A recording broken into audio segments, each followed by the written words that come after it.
Daily Broadside, day 551. There's three things quickly that I will mention that I forgot to mention in my previous Corey Feldman video. Number one is, one thing I will give that dude is he worked his butt off. I have not seen people sweat like that. I mean, that dude gave it us all, and he's like 50-some years old. I mean, James Brown didn't sweat that much on stage. He's constantly jumping around, dancing, spinning, all that crap. So I will give it. He left it all out on the stage. Now, what he left, I don't know. That's up for debate. Second thing is, if you notice in the picture of us sitting next to him and him talking to the other fan, he came out like in an entire, from head to toe, gold suit. Pants, coat, everything gold. And then like a V-neck, undershirt or whatever. And I mean, it was like he's bedazzled in gold leaf, you know what I mean? He looked like a dang Ferrero Rocher candy, He comes out, and I'm like, why would you voluntarily wear that kind of stuff? And he's got like sequin shoes on, like Michael Jackson. I can't quite wrap my head around what's going on there and what drives that train. But the other thing was, I forgot to finish what I started talking about. Was I had mentioned to my buddy John about shaking with your left hand in order to show dominance to another human. And sure enough, and I didn't see it coming, but I saw it happen.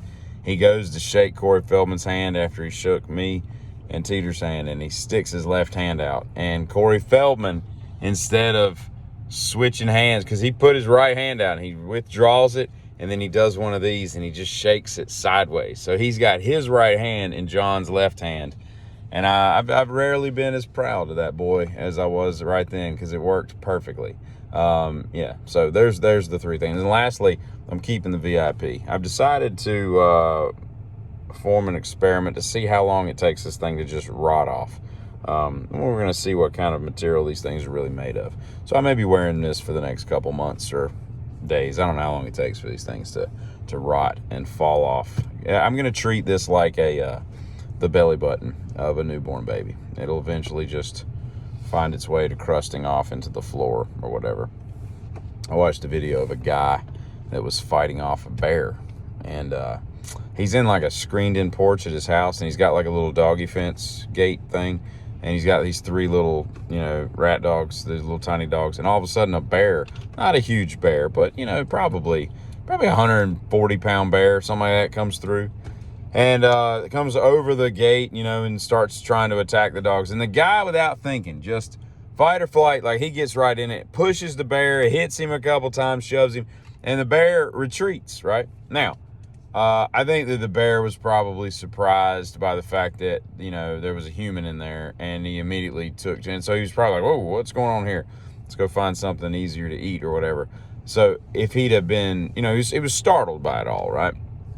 I think if the bear had gone into the room and then the human had come out, after a few seconds, then the bear would have just engaged him. But I think it just caught the bear off guard. But here's the problem with this is that dude survived that incident, right? Like he's probably got some minor scrapage and whatnot, some contusions perhaps, I don't know. But nothing really to speak of, nothing that needs any kind of medical attention or even first aid for that matter. But what happens is, if this ever happens again, because obviously he lives in bear country, and he's like rolls up his sleeves like, I whipped that bear's ass last time, I'm gonna do it this time. I don't think it's gonna end the same way. I mean, you've got to kind of roll with the punches there, and you got to take each bear fighting scenario as they come. You can't just blanket statement, I can just take on bears now. You can't take on bears, okay? You took on bear, okay? You can't take on bears, because bears, plural, will shred you to death, and they will eat you alive. Like, literally, that has got to be one of the worst. I just couldn't imagine.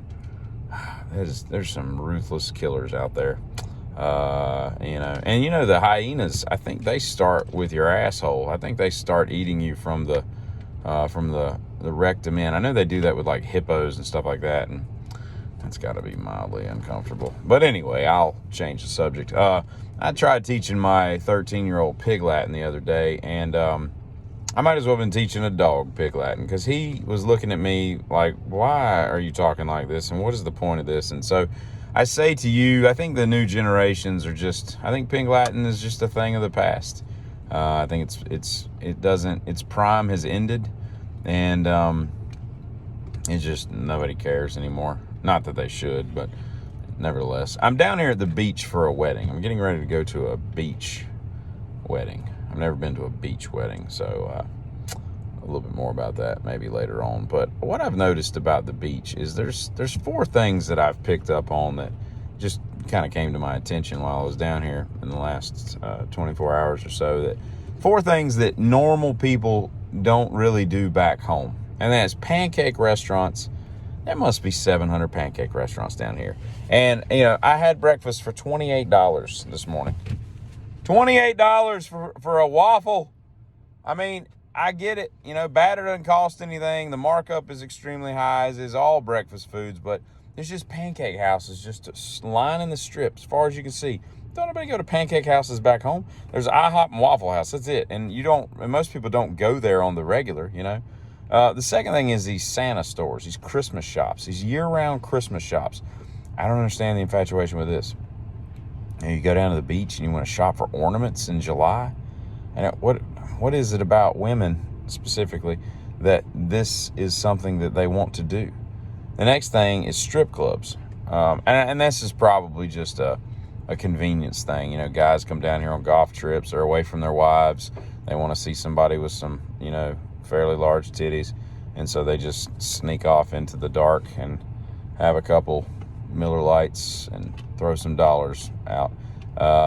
And maybe that's just a convenience because they're down here without, their wife's permission or whatever, or maybe even their girlfriend's permission. They don't get to go to strip clubs back home, because they have this, woman in their house that's always nagging them about going to see other naked women. I don't know, maybe that's what it is. But the last thing is a putt-putt. There's so many damn things to putt-putt down here, and nobody does that back home. Every time you see a putt-putt in these days, it's just a struggling business. And you're like, how is that place still open? How's a putt-putt in, central Iowa still staying in business? Who's supporting this business? They can't have that many birthday parties. But down here, you come down to the beach, you get a lap dance, buy some ornaments, have some nice a double stack of pancakes, and on your way out of town, you shoot 7 under par. It's just a strange life down here at the beach. God, it's hot. Middle of September, still hot as balls. Anyway, giddy up.